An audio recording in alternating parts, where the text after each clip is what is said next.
안에 즐겁고 복된 길이로다. 해를 당하거나 우리 고생할 때 주가 위로해 주시겠네. 주를 의지하며 순종하는 자를 주가 안위해 주시리라. 의지하고 순종하는 길은 예수 안에 즐겁고 복된 길이로다. 남의 짐을 지고 슬픔 위로하면 주가 상급을 주시겠네. 주를 의지하며 순종하는 자를 항상 복 내려 주시리라. 의지하고 순종하는 길은 예수 안에 즐겁고 복된 길이로다.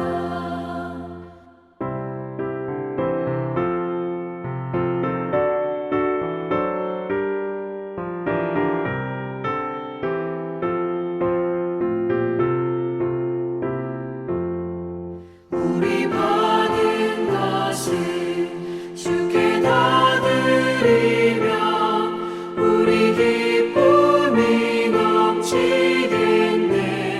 주를 의지하며 순종하는 자를 은혜 풍성케 하시리라. 의지하고 순종하는 길은 예수 안에 즐겁고 복된 길이로다. 주를 힘입어서 말씀 잘 배우고 주를 모시고 살아가세. 주를 의지하며 항상 순종하면 주가 사랑해 주시리라. 의지하고 순종하는 길은 예수 안에 즐겁고 복된 길이로다.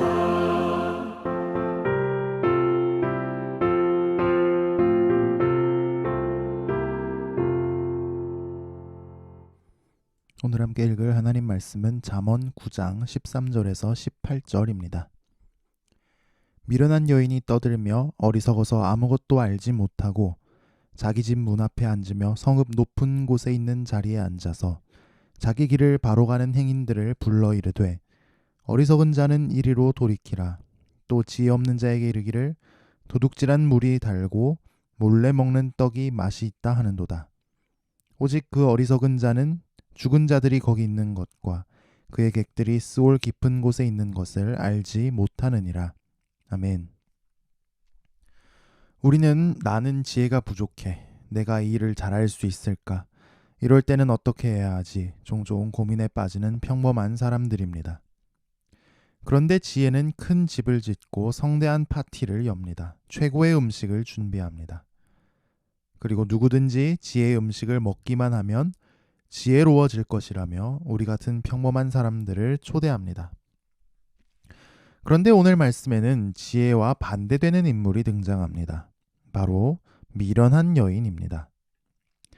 미련한 여인은 일단 떠들기를 좋아한다고 하네요. 여기서 떠든다는 말은 개나 짐승이 소란스럽게 떠든다고 할 때 사용되는 말입니다. 별로 듣고 싶은 소리가 아니죠. 들으면 들을수록 불쾌해집니다. 그런데 떠들기는 잔뜩 떠드는데 어리석어서 아무것도 모른다고 합니다. 빈수레가 요란한 것이죠. 이 미련한 여인은 자기 집 문 앞에 앉아서 사람들을 부르는데 그곳이 바로 성읍 높은 곳에 있는 자리라고 합니다. 이 성읍 높은 곳에 있는 자리는 아무나 앉는 자리가 아니죠. 높은 사람, 영향력 있는 사람이 앉는 자리입니다. 시편에도 보면 복 있는 사람은 오만한 자의 자리에 앉지 않는다라고 했는데 이 미련한 여인은 서슴없이 높은 자리에 앉았군요. 어리석어서 아무것도 모르면서 높은 자리에 앉아서 사람들에게 영향력을 끼치고 싶어 합니다.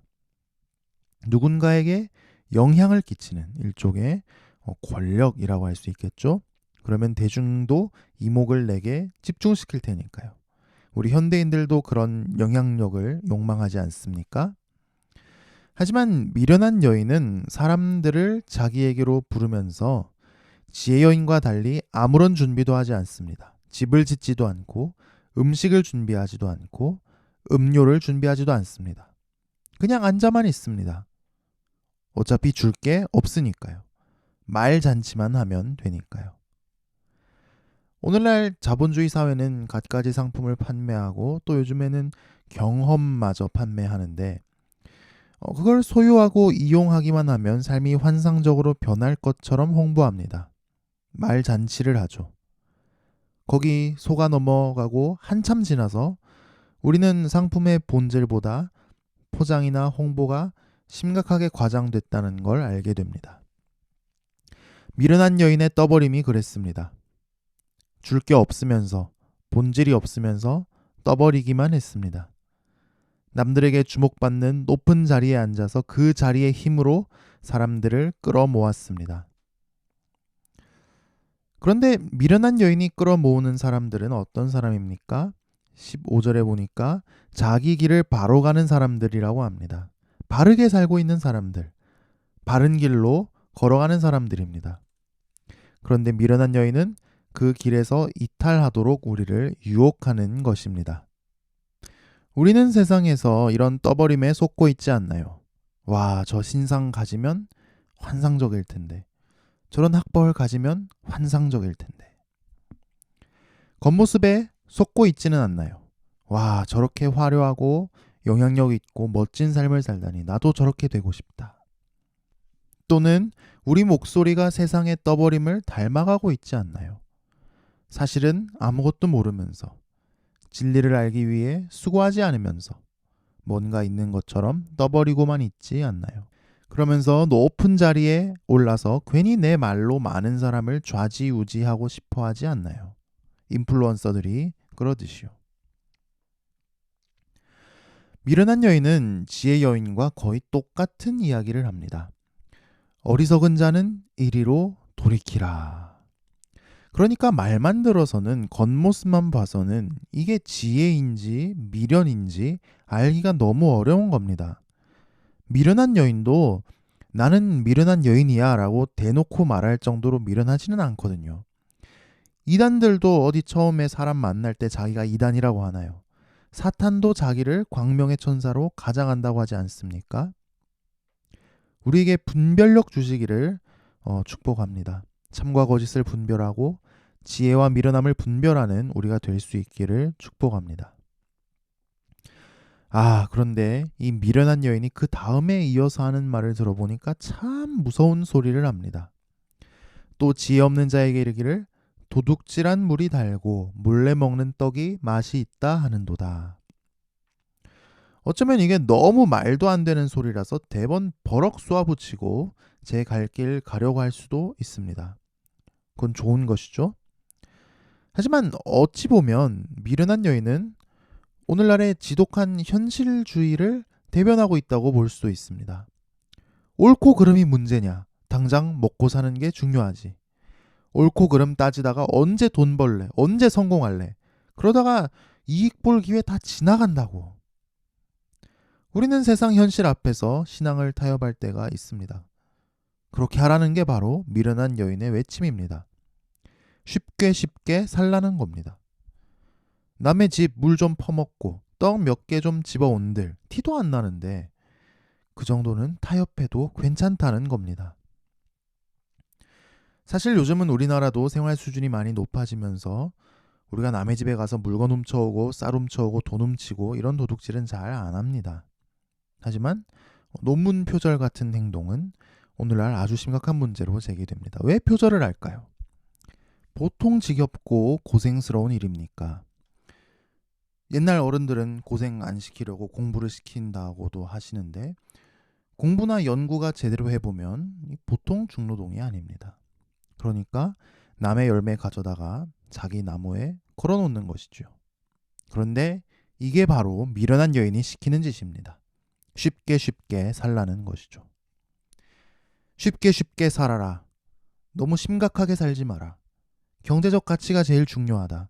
현실을 아는 소리를 해라. 어떻게 보면 오늘날 지혜로운 소리로 받아들여지는 말 아닙니까? 그런데 그 이야기를 듣고 도둑질한 걸 달콤하게 먹은 결과가 18절에 나오죠. 오직 그 어리석은 자는 죽은 자들이 거기 있는 것과 그의 객들이 스올 깊은 곳에 있는 것을 알지 못하느니라. 죄의 결과는 죽음입니다. 지옥입니다.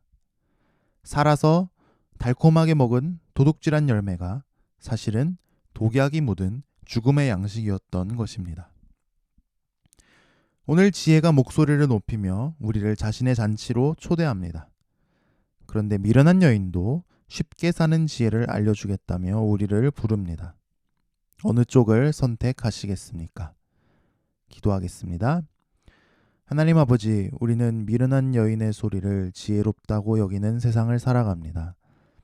그리고 우리도 미련한 여인의 소리에 유혹을 받고 쉽게 사는 길을 선택하기도 하고 당장의 이익을 선택하기도 하고 신앙을 타협하기도 합니다.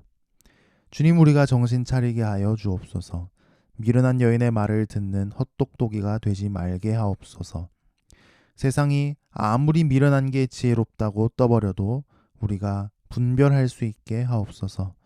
오늘도 지혜의 목소리에 귀를 기울입니다. 주님, 우리에게 말씀하여 주시옵소서. 우리를 지혜롭게 하여 주시옵소서.